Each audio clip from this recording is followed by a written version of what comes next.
Yo, what's up guys? Welcome back to the channel. You guys get to hear happy enders for 2 days in a row here regarding Battlefield 6. I made a video about the visibility improvements that are coming in the next update yesterday. I thought that was going to be it, but then today they drop a big community update and it's just banger after banger change.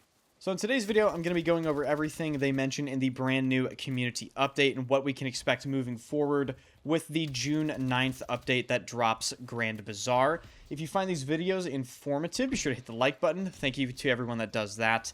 Hit the subscribe button as well. Over 50% of people that watch my videos are not subbed, so you may love the videos and you watch them all the time, but you don't realize that you're not subbed. And if you haven't already, drop a follow to my Spotify channel. All of my YouTube content will automatically be posted on Spotify for you guys. And of course, swing by the streams and check out the second channels. All links are in the description. Alright, this community update is entitled Blast Point Introduces Cairo Bazaar and Battle Royale Solos. A lot of the things they're talking about in this community update are going to be coming on June 9th, so just to avoid any confusion, this stuff they're talking about is not out as of yet, and no, these are not the patch notes. Probably the biggest thing mentioned in this post is the visibility changes that I made a full video about yesterday. Here are the before and after images. They're working on the soldier visibility filter, and in this community update, they say the soldier visibility filter will result in reduced visual noise around enemy characters, better adaptation to dark interiors and bright outdoor environments, improved contrast, color separation, and silhouette definition, more consistent visibility behavior, and reduced visual artifacting. Then they talk about the Cairo Bazaar map that will be coming on June 9th. This is a remake of Battlefield 3 Grand Bazaar, for those of you that are not aware. They talk about how they've basically tried to keep it true to the original, but they've added some new routes and increased the destructibility of the map, opening up some new flank routes and some new areas on the map. So it should play pretty similar to the original Grand Bazaar, but it should flow a little bit better and maybe have reduced choke points.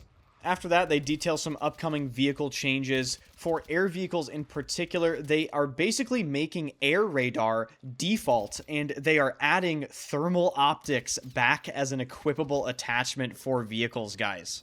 Thermal optics being a controversial thing, particularly in Battlefield 4.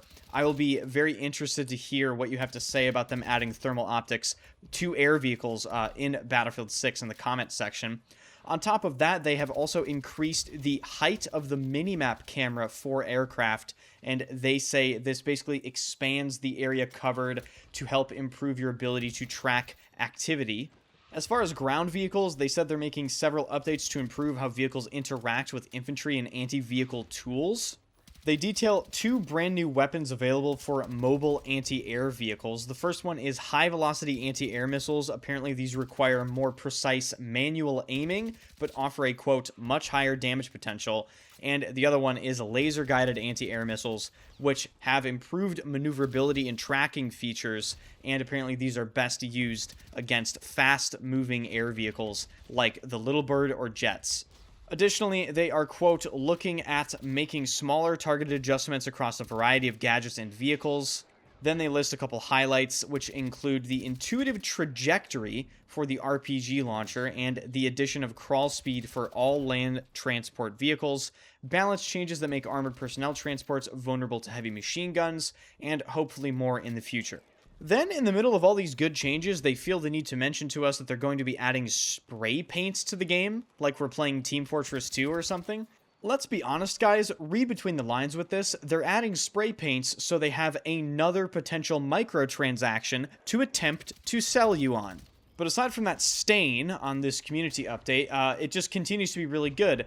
They then detail some portable mortar changes, and these, as far as I can tell, are both nerfs to the mortar. DICE mentions they essentially want mortars to be a shoot and scoot playstyle where you put the mortar down, shoot a couple, and then pick it up and move it again. In order to prevent a bunch of people camping in one place with a bunch of missile intercept systems around them, you can no longer place missile intercept systems next to portable mortars, and on top of that, they have reduced the portable mortar health from 250 all the way down to just 50 HP, which means that if there is someone counter-mortaring you and they direct hit you, it will actually destroy your mortar.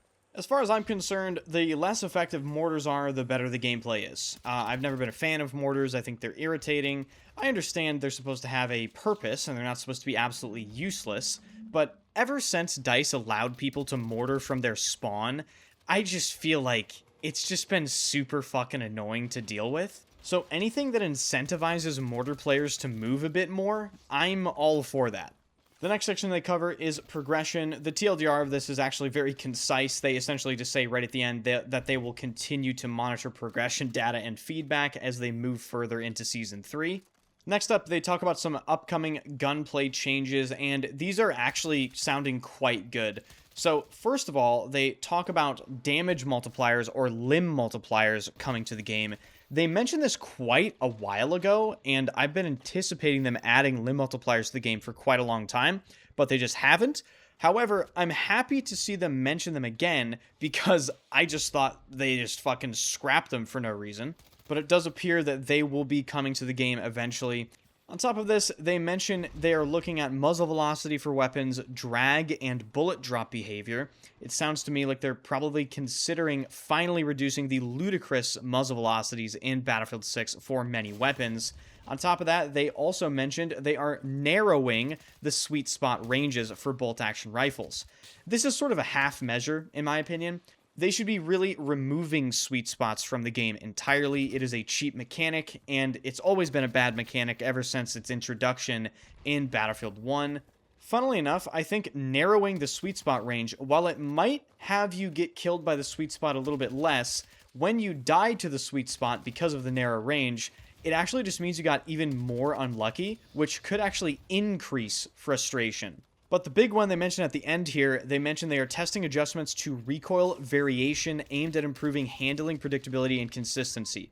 Let me translate this into what they're actually doing. So when they mention recoil variation, that is referring to random recoil. So they are basically looking at reducing random recoil. Next up, they mentioned that RedSec is finally receiving the long overdue solo mode, which is so important for any battle royale, in my opinion. However, don't get your hopes up too fast, because they say very quickly, to support matchmaking health and overall experience quality, solos will be rotated out with duos within the playlist structure on a weekly cadence. So they're adding solos, but it isn't a permanent addition. It will be rotated out with duos. I have no idea why they continue to do this to themselves, but maybe they're trying to leverage some sort of FOMO, as they always try to do, because this is modern gaming. But in terms of gameplay changes for Battle Royale solos, apparently the solos mode will not feature any vehicle gameplay. No tanks, no infantry fighting vehicles. I think this is fucking awesome for solos, and it's very important. I think the majority of people just simply don't want to deal with vehicles in a Battle Royale. I'm one of them. So a bunch of good stuff on the horizon. DICE randomly cooks with these updates sometimes. And, you know, I think the biggest thing for me is the things they're talking about are gameplay related, okay? I've mentioned this on the channel 1,000 times. If they want to make Battlefield 6 the best Battlefield game they can, they have to focus on improving the gameplay. And it looks like they're actually trying to do that. So bit by bit, update by update, they're going to slowly chip away at things, and maybe eventually Battlefield 6 will reach its full potential. But who knows how long that is going to take, and who knows how many setbacks there will be on the way, because we know DICE. They always do some weird stuff along the way. That is going to wrap this video up, guys. Thank you guys so much for watching. If you've never come by a stream, if you like the background gameplay, I get all the background gameplay for my YouTube videos live on stream when I play. So be sure to drop my Twitch channel a follow. I also stream on YouTube every single day. Be sure to hit the sub button, hit the like button, follow the Spotify channel, and sub to the second channel. All links will be in the description. If you watched to this part of the video, type 1 in the comments section. Appreciate you guys, and I will see you guys in the next one.